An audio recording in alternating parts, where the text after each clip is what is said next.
right, welcome back, everyone, to Strange Planet Podcast. And in this episode, we are going to be covering quite a few different things here. It's been a very interesting week in the news this week. To start off, on Monday, guess who went to court? Take a guess. Donald Trump was in court on Monday for his fraud case in New York.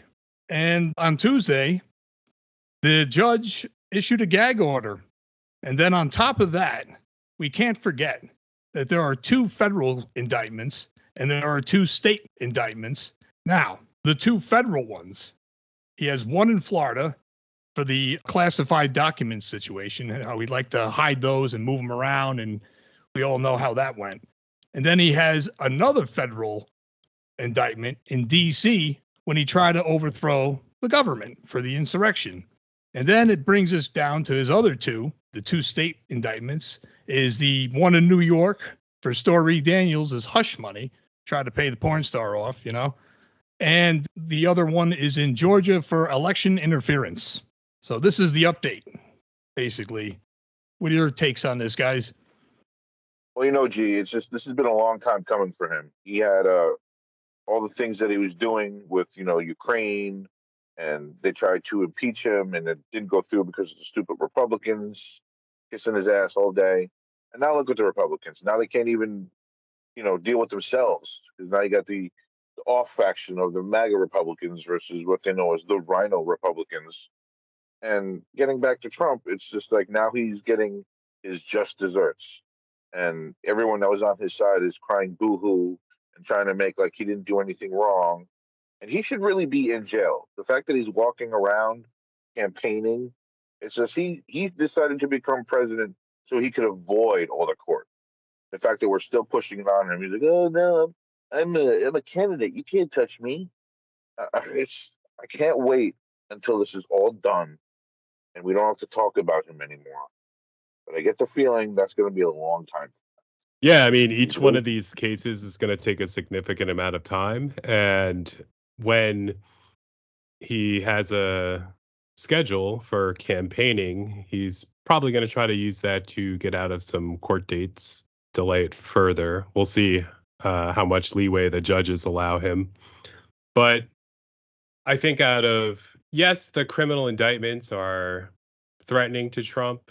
He obviously doesn't want to go to prison, and in each one of them, he could serve some significant prison time. However, I think the latest ruling by a judge in New York with regard to his fraudulent reporting on his finances, on his properties, as secured by Attorney General Letitia James, I think that really hits him where it hurts, which is his wallet. So as a baseline, they requested that the judge award the state of New York $250 million. That's $250 million as a baseline. That's where it starts. And now the judge has already taken off the table whether or not Trump was liable. So it's no longer a question. They can't argue about whether or not he committed fraud. It's an established fact by the court that he committed fraud. Now all that's left to decide is, how much is he going to pay and what is going to happen to his businesses as a result of his fraudulent activity. And this could collapse basically a large portion of his financial empire. I think before, like about a year ago, he tried to move some of his businesses out of New York to Delaware, where they're, more business friendly, I guess. They give more protections to corporations as opposed to citizens. And the judge said, nope, you're not going anywhere. Letitia James nipped that in the bud right away. And so now, I mean, you did business in New York. So if you defrauded the state of New York, you should have to pay the state of New York. Don't run to Delaware asking them for help, because all the fraud you did was committed in New York. And I can say that because the court, I don't even have to say allegedly fraud, because the court already determined as a legal fact that Trump committed fraud. He's a fraud. Right, exactly. This is facts we're talking here. There's no, possibility that he didn't. It's a known fact that he did. Oh, hold on. He's filing an appeal, of course, and we'll see what they say with regard to that. But it's unlikely to be successful. You can never say never, but it's unlikely to be successful because Trump had the power to elect to have a jury trial. So Trump complained earlier this week about, oh, it was so unfair. The judge is just so unfair to me because, it's unusual that, in this country, we don't have a jury trial. Well, you know what? Trump and his legal team elected not to have a jury trial. There is a box on the form that you can check whether you want a jury trial. Any lawyer that practices in the state of New York and has filed a civil suit knows that you can elect or that the defense can elect to have a jury trial. So right, so that's on them. That is right on the form. So somebody fucked up there, man. That's great. So yeah, I mean, either he or he might want to sue his lawyer for being a terrible lawyer. If in fact the lawyer was the one who recommended that, I doubt it would go anywhere. But I suspect that the legal team and possibly Trump were afraid that if it went to a New York jury, he committed fraud in the state of New York, that the jury wouldn't look too kindly upon that. And they have every right to. You know what I mean? Right. And so I think that there would be, I think it was a strategic decision to say, you know what, let's put it in the hands of a dispassionate judge, and then Trump can threaten and yell at the judge and blame, the judge. And that's pretty much what has happened. But that doesn't negate the fact that the judge, basically, he declared the issue of fraud to be settled as a matter of law with his summary judgment issued. And for those of you who don't know, summary judgment is something that both the Trump party and the state of New York both sought in this case. And basically what it is they ask the judge, hey, judge, all of the facts that I have alleged in this case, there is no legal dispute that can negate them if we go to trial. The facts are so clear and so demonstrative that there's nothing that the other side can bring up that could possibly refute this. No reasonable fact finder would be able to arrive at any other conclusion than the fact that this was fraudulent. So both sides moved for summary judgment, and the judge said, you know what? The state wins, because in the state's presentation of the facts, the Trump legal team had an opportunity to dispute them, and they did. And back and forth, they submit documents to the judge, and the judge reads those documents and looks at the arguments, and he just decided, you know what? There's really nothing there that disputes the fact that he committed fraud. So I'm going to issue summary judgment on the issue of fraud. So I think it's comical that Trump is now alleging that the judge is biased. The judge should be, I forget whether he said he should be impeached or arrested or indicted. I think he said the judge should be indicted for what he did, right, when really he just ruled in favor of one party and one party's motion for summary judgment and not his. I bet if, the judge ruled in favor of his motion for summary judgment, he would have been fine with it.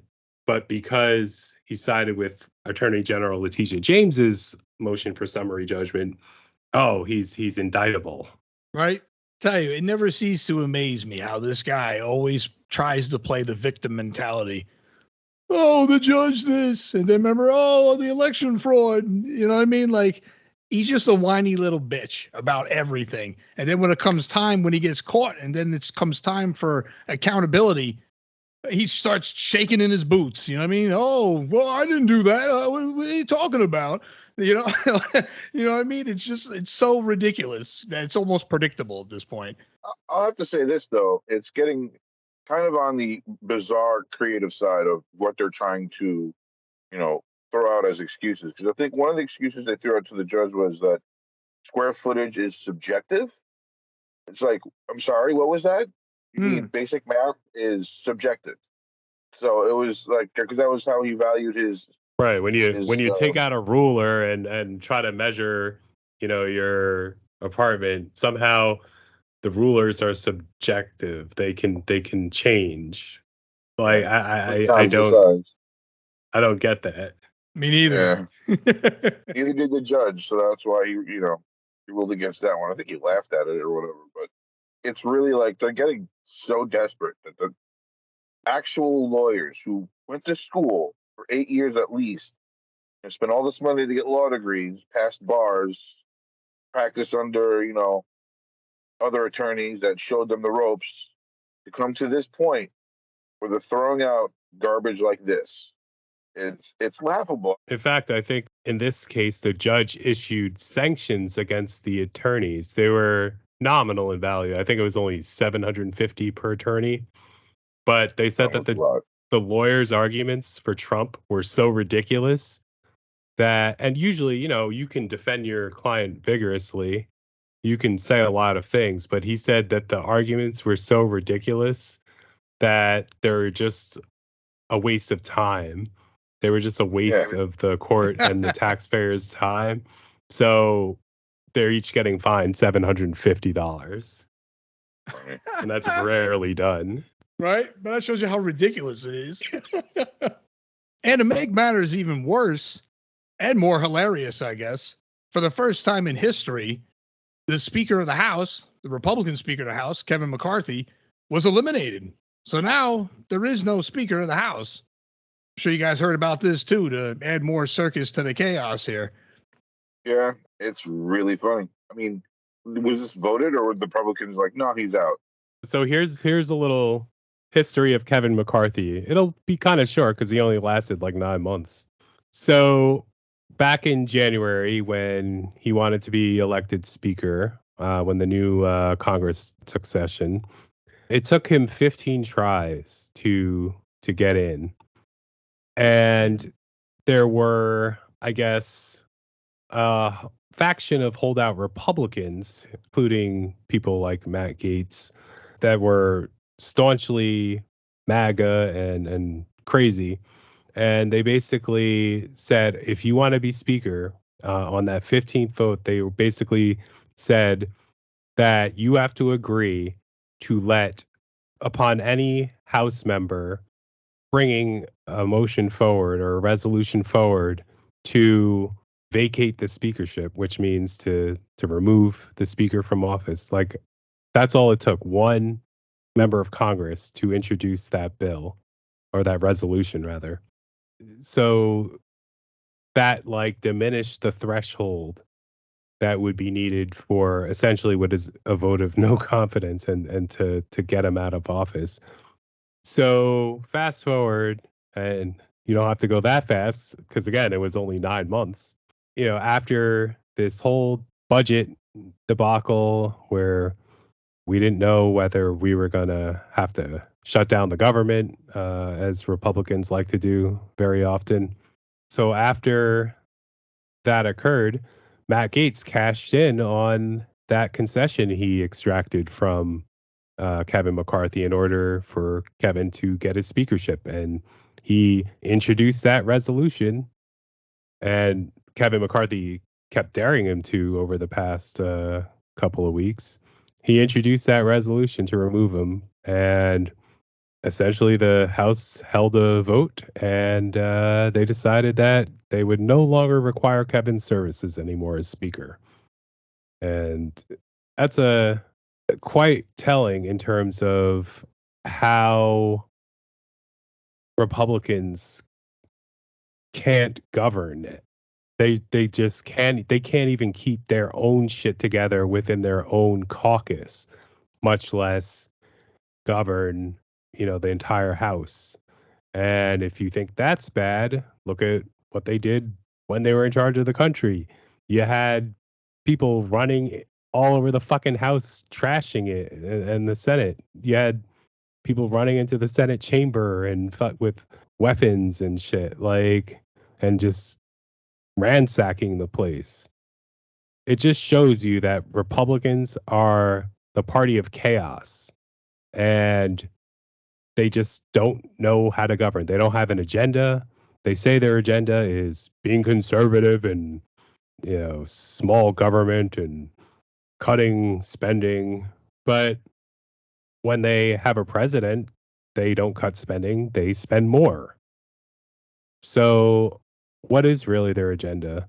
I mean, it's just to launch a bunch of hate, not only at Democrats and minorities and people that they consider woke. Right. They also can't even get along with each other. And, they ate one of their own this week. Tell you, the more you look at it, the more of a circus it really looks. Because like you said, there never is any structure, any policy, any plan. Because even if you look at Trump's first 2 years, they had everything, didn't they? They had the House, they had the Senate, they had the presidency. And what got done? Nothing. There was no health care. There was no infrastructure. They don't care. Something got done. They did tax cuts. For the rich. Yes. Which disproportionately favored the rich. Yeah, they threw some in for the middle class, but it was grossly disproportionate to the sums that the rich were getting from it. Oh, of course. Yeah, that's expected at this point, but that's what they did. And then they manipulated their, base of the middle class. They made it look like, oh, well, look, you're getting something too. But it's practically pennies compared to what they got. But you know what they didn't do? They didn't cut because they ended up spending close to $8 trillion during Trump's term. I was going to say his first term, but that's his one and only term. Hopefully it'll stay that way. I was just going to say, hopefully that's the way it stays too, because Christ, that's the last thing this country I don't needs. think we can survive another term.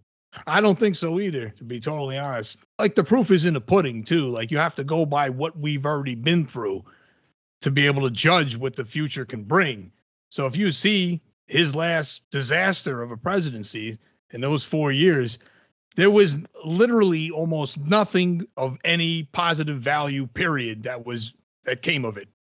No matter what he touts or says, because every time he talks, he's full of shit. Let's be realistic. And this has been the way long before he was ever president. You know what I mean? So for New Yorkers like us, we know this, but I guess if you're not from New York, maybe you would have a different perspective on it. But you wouldn't now that you've seen the 4 years of his last term. You've got nothing out of it, regardless to what he tells you, because the facts are the facts in the end. Anything he spews out of his mouth is bullshit. Complete, too. There's no questioning it at this point. And lately, I don't remember what exactly where he was speaking at or something, but sometimes, let's be honest, I think he's already lost his freaking mind years ago. But some of the stuff he's been saying lately has me wondering mentally if he could even if he, God forbid, did win, I don't think he can handle it. Because you hear some of the crap he was talking about that's irrelevant, needing an ID to buy bread. Who the fuck needs ID to buy bread? Did you hear that one? That's on my greatest hits. I doubt Donald Trump ever goes grocery shopping for himself. Yeah, and that's another thing. Yeah. But then he started rambling about whales earlier this week. He also said that he was contemplating whether, if in a certain situation where he was in a sinking boat that had a battery that was going haywire and could electrocute him, and there was also a shark in the water as the boat was going down, and I could get it's something in the realm of that context. I don't really know what was going through his head at the time, but basically he said if he had a choice between being electrocuted and being eaten by a shark, he'd choose to be electrocuted. Like, this is at a fucking campaign speech where he's supposed to be talking about, you know, his plans for the future of America. And instead, he's talking about his Himself. preference to be electrocuted rather than eaten by a shark. Like, what the fuck? It makes no goddamn sense. It really doesn't. It's just unbelievable with this guy. I really think, like, if he had dementia, how would we know? No, like people talk enough about Joe Biden being old. Imagine if Joe Biden said shit like that. Right? People would be they'd be calling on Congress to invoke the 25th Amendment to have him removed. There is no way they'd let Joe Biden get away with saying, you know what? I'd prefer to be electrocuted rather than being eaten by a shark. Like, I what does just this don't have to do with anything?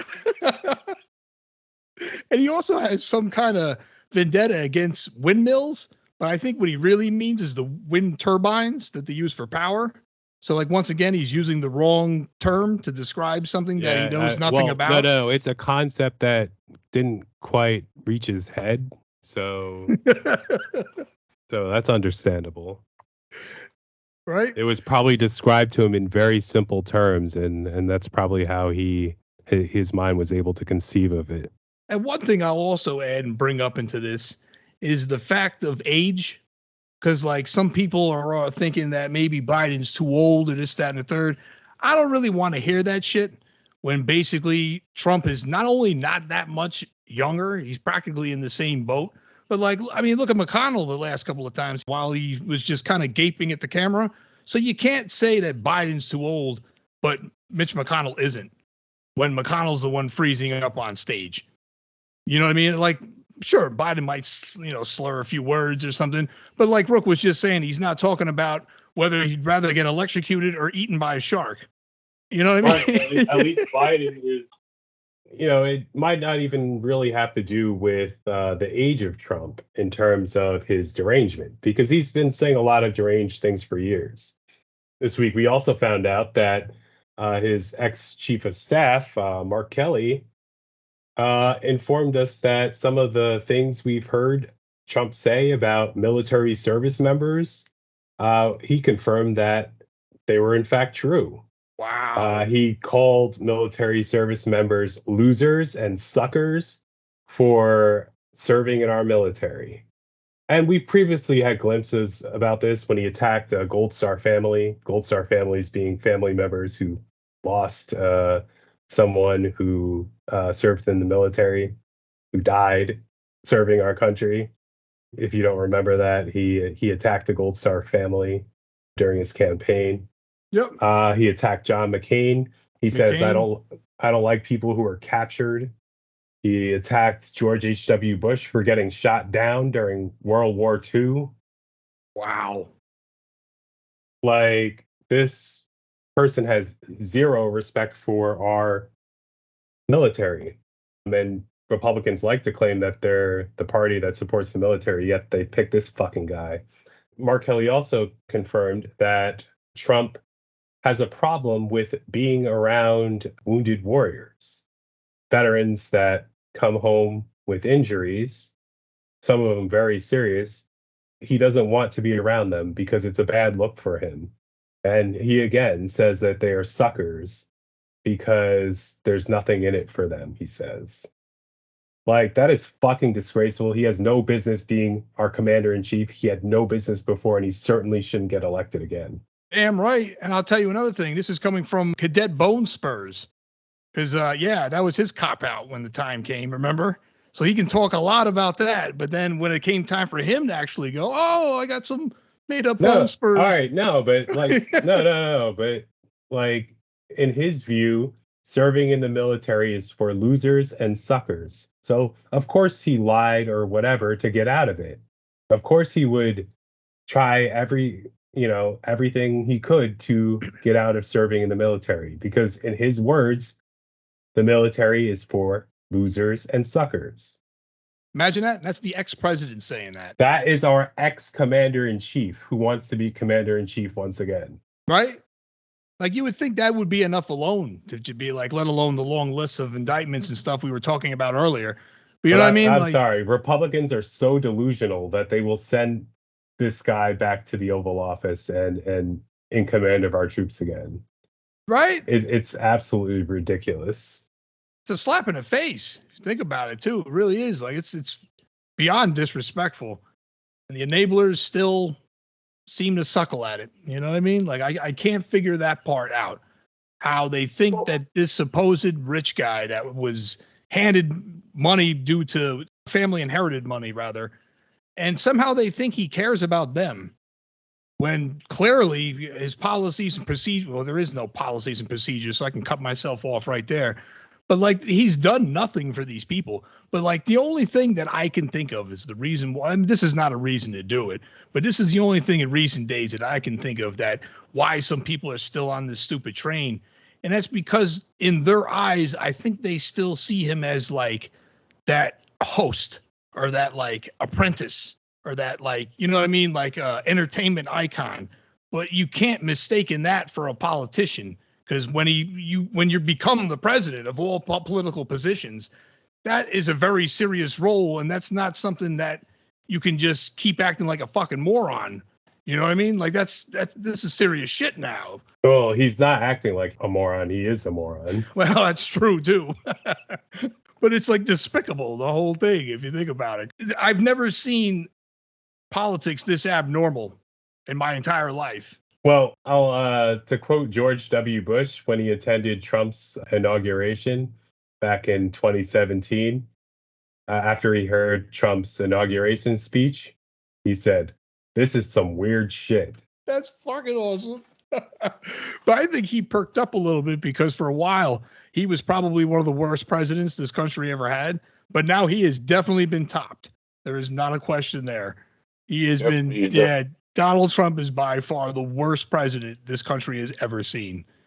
And everything we just said is living proof of it. Like, and it's still going on today. Like, it's definitely a feat when you can make Nixon literally look like a Boy Scout. Right. Nixon actually did the right thing. He fucked up. He got caught and he stepped down.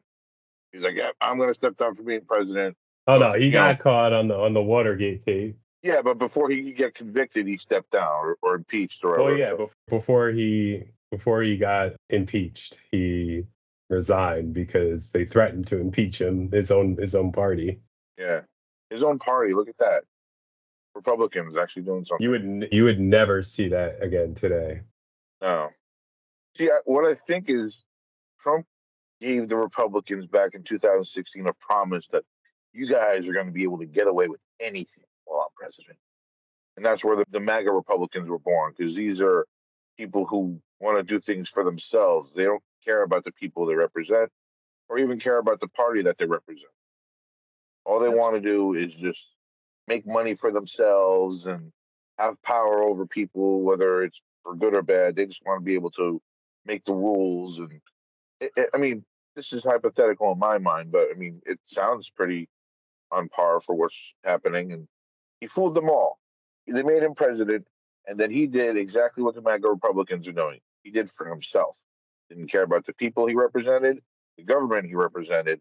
He only cared about his own pockets. He only cares about his own pockets now. And that's why he's trying to save face that, oh, no, I was still president. Oh, no, I was, wrongfully convicted. I never told those people to go down there and take down the White House or wherever. It's just he projects on everybody else. He deflects anything that has to do with anything, him doing something wrong. He lives in this world of perfection. And I think that comes down from, his daddy issues. So anything that's not perfect, like anyone who goes into the army, well, you didn't live a perfect life, so you're a sucker, you're a loser. That's what you get to do now. You get to be in the military. And if you get shot down or don't perform in the military, you're even bigger loser. That's what I think his mentality is. It's just like he lives in a fantasy perfect world where he can do no wrong because his daddy taught him how to do everything. And anyone that doesn't come up to snuff is a loser. Yeah, I think a thing you brought up too that does make a lot of sense is how they think they can do whatever they want, kind of thing. Because if you think about it, that's the way Trump's been living his life this whole time. You know what I mean? So I guess they thought maybe by electing someone like that, and with society kind of dumbing down a little bit, they probably thought, you know what, let's see how much we can get away with here.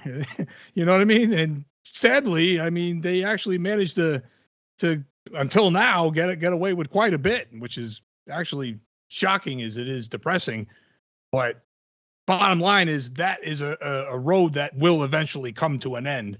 It's never going to be limitless on that. There's, you know what I mean? Like it's asking for trouble at some point. You'll get away with it now, but it's going to come back. Or here's my fear of the whole thing. Whether we get Trump out of the political system or not, this virus of politicians who are doing for themselves and not for the people that represent them, I'm afraid that some of the Democrats are going to get like the bug. And then we're really going to see what people have been saying about the government for years, that all politicians are corrupt and all they care about is themselves. And that the country would be better off without them, or at least make a new system. And that's why everyone was so discouraged in 2016 to vote for Hillary Clinton, because she's just another politician. Oh, who's this random dude that we see on TV who is, seems pretty level-headed and very stern. You have to remember, not everybody in America has the same privileges we do in the bigger inner cities. I mean, the cities themselves. We have a lot of information passed back and forth verbally from people we see and people we work with and people we live with. And little towns across the country, that information is not passed as fast. Not everyone has an internet, so they only see what comes on the television. And television is regional, so you have politicians who may sway what's shown on these television programs to these people because they want to keep their people stupid. The whole system that's keeping America blind to what really is. I mean, we say, how can these Republicans vote for a man like Trump? Well, because the person that they showed to these people was not the person who he really is. So they were fooled, hoodwinked. Yeah, it's a facade. And it's a facade.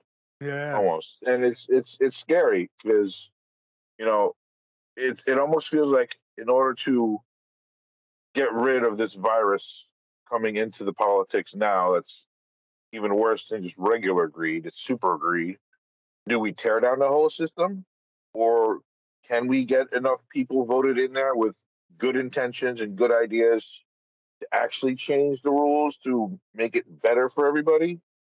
I mean, Brooke, you tell me, you're within that field. Do you see like a wave of non-evil to counteract what's going on, or does it still seem like it's going to be par for the course?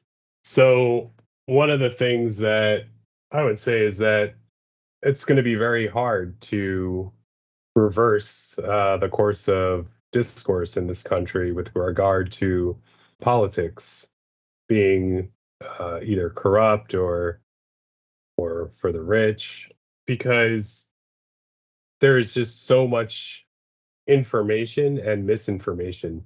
So you talked about, how some of the states aren't as connected to the internet.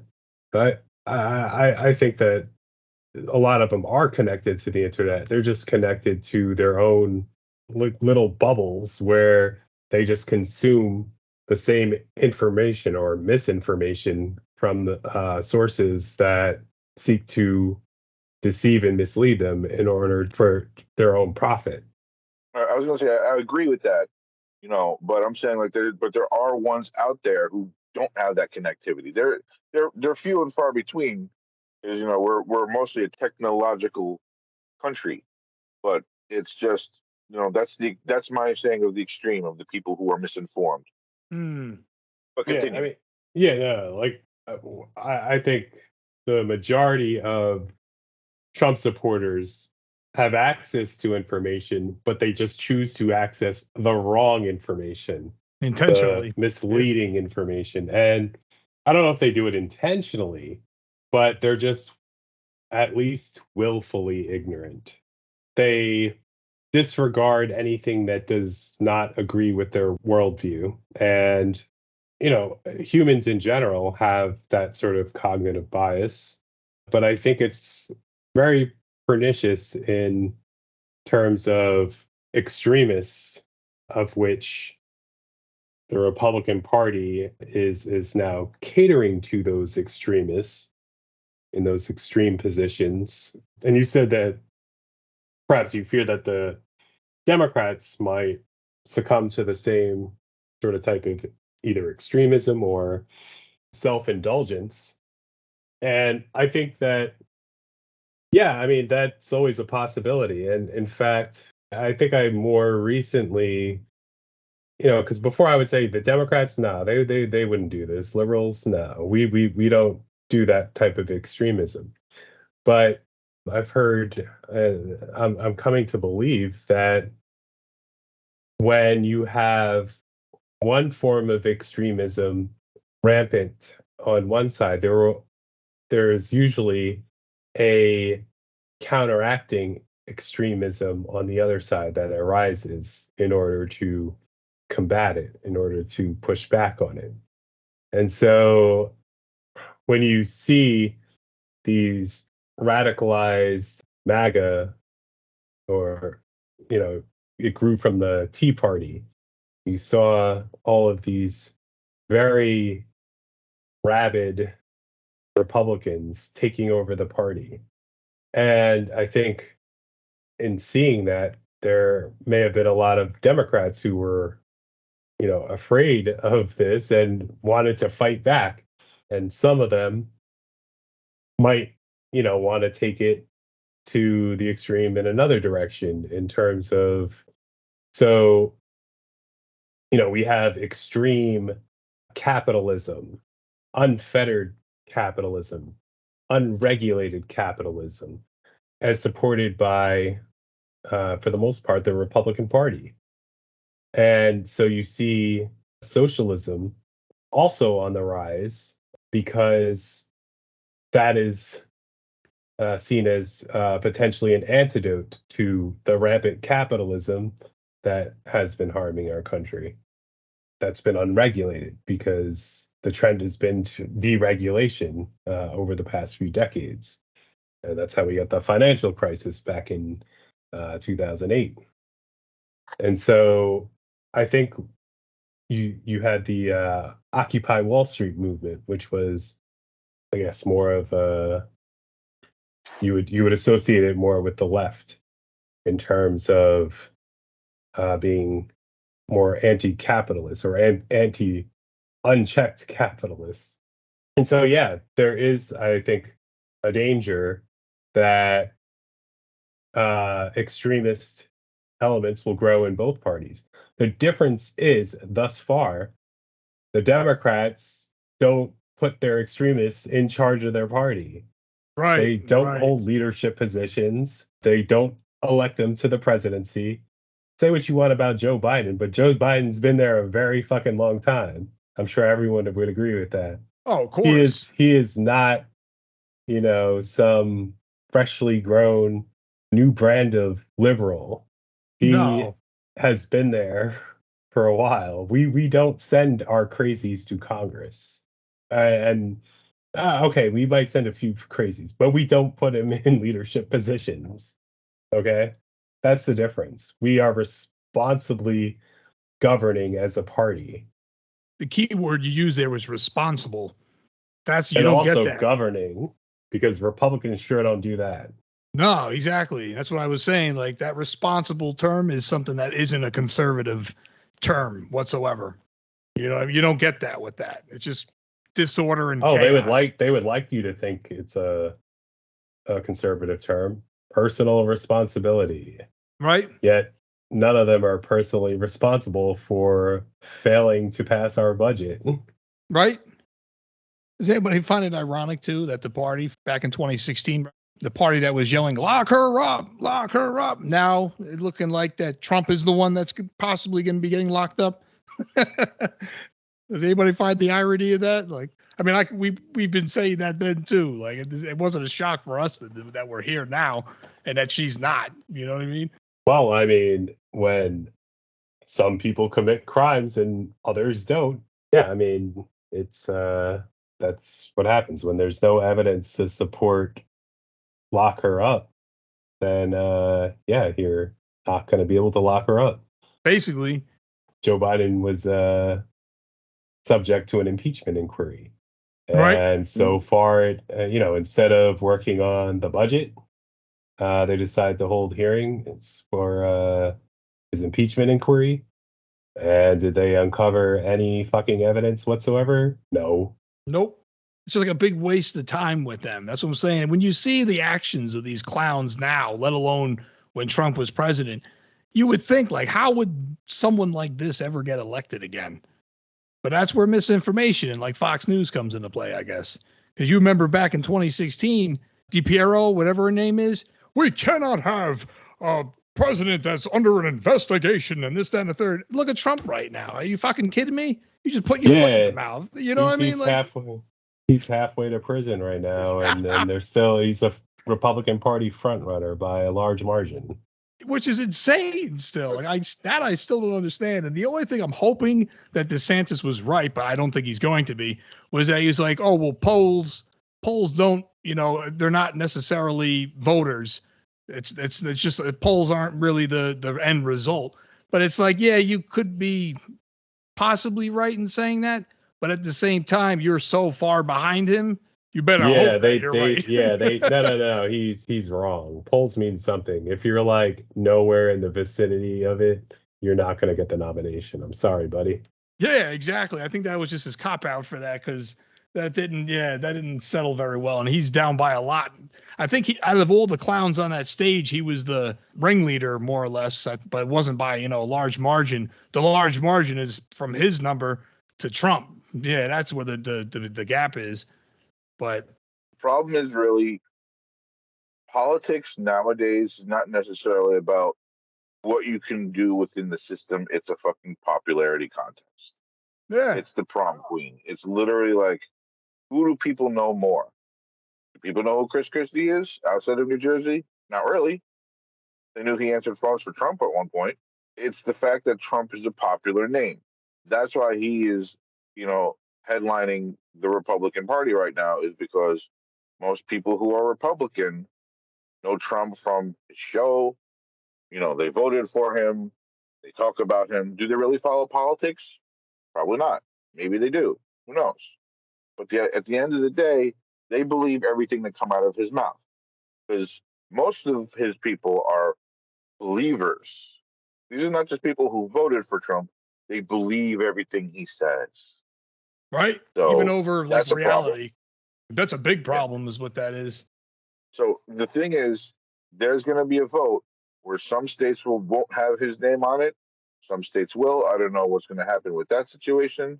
If that's the case, there's a very poor chance that he could win anything, which is great. But at the same time, these people are going to want to recount or revote because their candidate wasn't available in all the other states, and there's going to be riots and fucking it's going to be crazy. They need to settle this now. This within well advance of any type of campaigning for voting in like a couple of months. This needs to be settled by summer next year, because going into the actual voting, it's not going to be good. No, you got a point there. I think the other problem too is like it's too many people watch these debates or they watch this stuff, and they got to realize that there is going to be a certain level of boring, I guess, to it too. So like they're trying to almost make this look like it's an entertainment thing. So the more chaotic and crazy or whatever the hell is going on, oh, we're entertaining our base, but you're also fucking them over too. You know what I mean? Like it's not supposed to be about that at all. You know what I mean? Like, right. I think, this is not a circuit. Well, I mean, it is a circus. Let's be realistic here. But like, it's not supposed to be. And that's our show for this week. Strange Planet will have new episodes on YouTube every Friday. Thanks for listening, and we will see you next week.